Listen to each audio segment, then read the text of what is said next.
आज के लेक्चर में हम लोग डिस्कस करेंगे फ्यूल सेल यानी ईंधन सेल।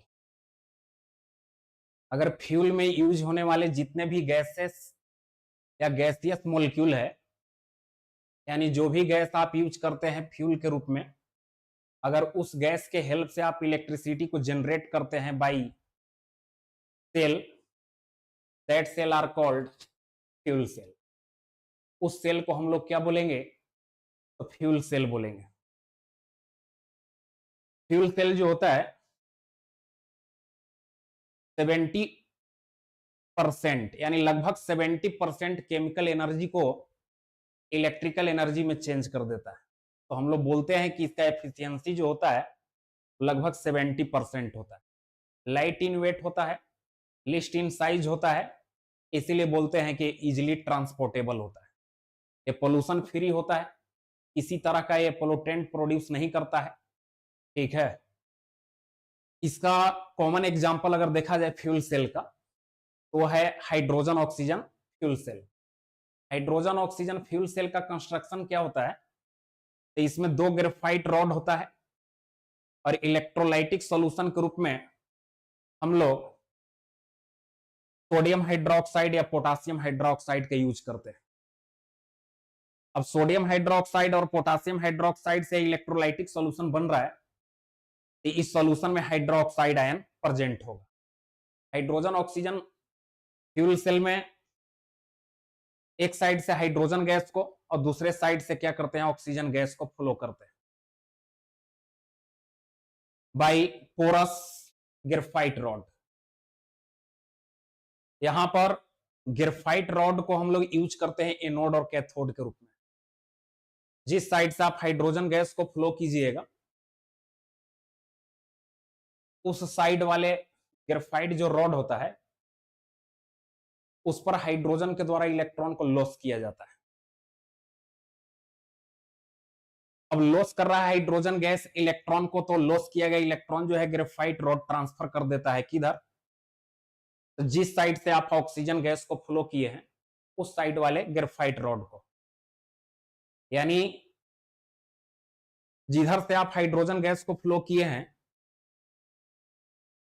उधर वाला ग्रेफाइट रॉड जो है एनोड के जैसा बिहेव करेगा, और जिस साइड से आप ऑक्सीजन गैस को फ्लो किए हैं उस साइड से ग्रेफाइट रॉड जो आ रहा है वो कैथोड के जैसा बिहेव करेगा, क्योंकि वो इलेक्ट्रॉन को गेन कर रहा है।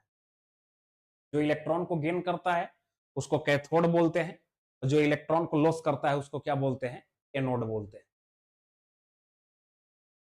इस सेल में रिएक्शन अगर देखना चाहते हैं तो कुछ इस तरह का आपको मिलेगा। एनोड पर क्या होगा? तो एनोड पर आपको देखने के लिए मिलेगा कि हाइड्रोजन गैस अपना इलेक्ट्रॉन को लॉस करके जो है हाइड्रोजन आयन के रूप में गिरेगा कहां? इलेक्ट्रोलाइटिक सॉल्यूशन में।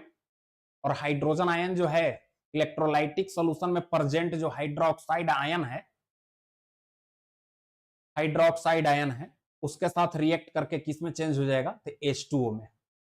अब चार हाइड बैलेंस करके अगर चल रहे हैं तो चार हाइड्रोजन जो है चार इलेक्ट्रॉन को लॉस करेगा। तो यहां पर मेंशन कर सकते हैं चार इलेक्ट्रॉन को लॉस किया जा रहा है, तो चार हाइड्रोजन आयन जो है बनेगा जो चार हाइड्रोक्साइड आयन के साथ कंबाइन करके 4H2O का फॉर्मेशन कर लेगा, 4H2O। ठीक है, कुछ इस तरह से। अब लॉस किया गया चार इलेक्ट्रॉन पहुंचेगा कहां? कैथोड पर, और उसी साइड से आप ऑक्सीजन गैस को फ्लो किए हैं, तो ऑक्सीजन गैस क्या करेगा? उस इलेक्ट्रॉन को गेन करना चाहेगा। तो 2 मोल H2O के प्रेजेंस में 1 मोल ऑक्सीजन मॉलिक्यूल जो है चार इलेक्ट्रॉन को गेन करके चार ही मोल हाइड्रोक्साइड आयन में क्या हो जाएगा? चेंज हो जाएगा। अब नेट रिएक्शन क्या होगा इस सेल का? यानी सेल रिएक्शन क्या होगा? तो लेफ्ट साइड वाले लेफ्ट साइड और राइट साइड वाले को राइट साइड ऐड करेंगे। ऐड करने के बाद आपको क्या मिलेगा? तो 2H2 plus O2 equal to 2H2, यानी वाटर के फॉर्मेशन में जो रिएक्शन पार्टिसिपेट करता है वही हाइड्रोजन ऑक्सीजन सेल में रिएक्शन देखने के लिए मिलता है। जब तक ये रिएक्शन आपको चलते रहेगा तब तक ये सेल वर्क करेगा। हाइड्रोजन ऑक्सीजन का फ्लो जो है बंद कर दीजिएगा सेल जो है वर्क करना क्या करेगा, बंद कर देगा। तो इस सेल को बोला जाता है फ्यूल सेल। ऑब्जेक्टिव क्वेश्चन के रूप में यहां पर क्या पूछा जाता है, तो हाइड्रोजन ऑक्सीजन फ्यूल सेल में होने वाला रिएक्शन पूछा जाता है। तो याद रखेंगे H2 + O2 इक्वल टू क्या, H2O। पूछा जाता है कि फ्यूल सेल का, हाइड्रोजन ऑक्सीजन फ्यूल सेल का एफिशिएंसी कितना होता है, तो लगभग कितना होता है, तो 70% होता है। एक्सप्लेन करने के लिए आएगा आपको लॉन्ग में, शॉर्ट में आपको ऑब्जेक्टिव क्वेश्चन आपको बता दिए हम। तो आज के लिए इतना ही, मिलते हैं नेक्स्ट वीडियो में। आप लोग मेरे चैनल को सब्सक्राइब करें, शेयर करें, लाइक करें। आज के लिए इतना है।